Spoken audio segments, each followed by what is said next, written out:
So, my last podcast, I was just talking about coming to every situation with a viewpoint of understanding, coming into it realizing that you want to understand this situation and really try to resolve everything that is going on through understanding, right? Like just careful understanding. But, I was thinking about this is that a lot of people, probably the most, the majority, don't come into situations with that sort of viewpoint of understanding. And so, what do you do with that? That people do not want to have understanding and they just want to sort of express their feelings, thoughts, and feelings. And, a good example of this, I love Parks and Recreation. I was like watching this show. I don't know if you've ever seen it, but there's like these clips of people coming in and complaining to the Parks and Rec department, and they just wanted to have their say. And I think, if you think about this, right, that a lot of people just are not going to come into the situation with understanding. What do you do? How do you deal with that?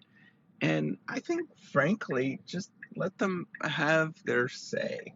And that's the only thing that you could possibly do. I think Ron Swanson in the show was really good with dealing with this. He just kind of did his thing and allowed people to have their say and just kind of sat there, right? And I think that's the only thing that you could possibly do, knowing that there's a lot of people that just you'll run into that really don't want to make the effort to come to an understanding, right? And they're just upset, they're anxious, they just want to have, I don't know, they just are really, um, they just are frustrated, I guess. And the way that they sort of address their frustrations is sort of vocalizing it. And, the thing is you can't change that. You can't change who they are.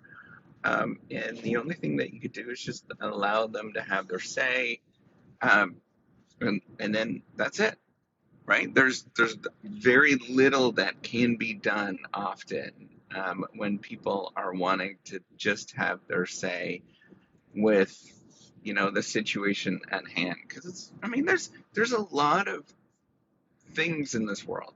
There's a lot of moments in this world that's just uncertain, right? Like where both sides, all sides in the situation are uncertain about what to do, and that uncertainty often drives a lot of negative emotions or feeling, anxious or feeling like angry or upset, like a lot of those kind of things, right? Like we don't like that feeling of uncertainty. We really don't know how to deal with it, or we don't like the feeling of like hopelessness, for example, or where somebody removes, the because they're using a system, it sort of removes any particular, um, you just kind of feel powerless in that circumstance. And what can you actually do in that circumstance is often not a lot, right? And I think that's where there's a judgment call that you have to often make that's really important, right? So systems are set up because they allow you to be a little less sort of um, allow you to have structure to how to deal with things, right? And if you have those systems at play, then that removes some of the humanity from it, right? And you can sort of take a step back and go with the particular system that's involved, right? And the reason why that happens is because there's a lot of things in this world that are um, there's not a right or wrong answer, right? And those systems allow you to develop a right answer for now or in this circumstance.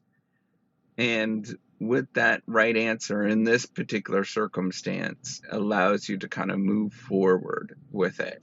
I think that's where you have to have a conversation and how do you move forward with this, right? How do you deal with this circumstance so you could just keep moving forward? And you make a judgment call, right, to rely on the system that's available.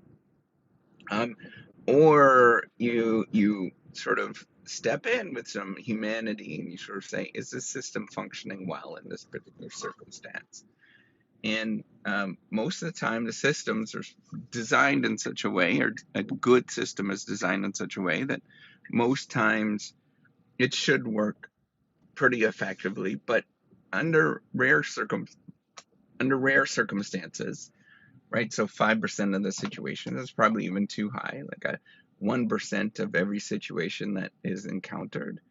Um, are not being dealt with in an appropriate way. And that's where you dedicate your time to figure out how to manage that particular those particular events. And then what you try to do is systematize or think about how you make a system to address those particular issues in the long run. So you sort out those particular problems, right? And the goal is to realize that there is just a lot of arbitrariness in this world and a lot of uncertainty. And your goal is to figure out a way that to resolve each problem, each event in such a way that it seems fair, and where people can come away from it with a sort of sense of understanding, whatever that might be. All right. So hopefully this helps you think about, dealing with those many situations that we all deal with that just don't seem like they'll ever be, that you can never address them, right? You can't address some things, but you can create systems at play that make it seem more fair, or, not only make it seem, but probably are more fair in how to actually deal with certain circumstances. All right, take care and have a wonderful day.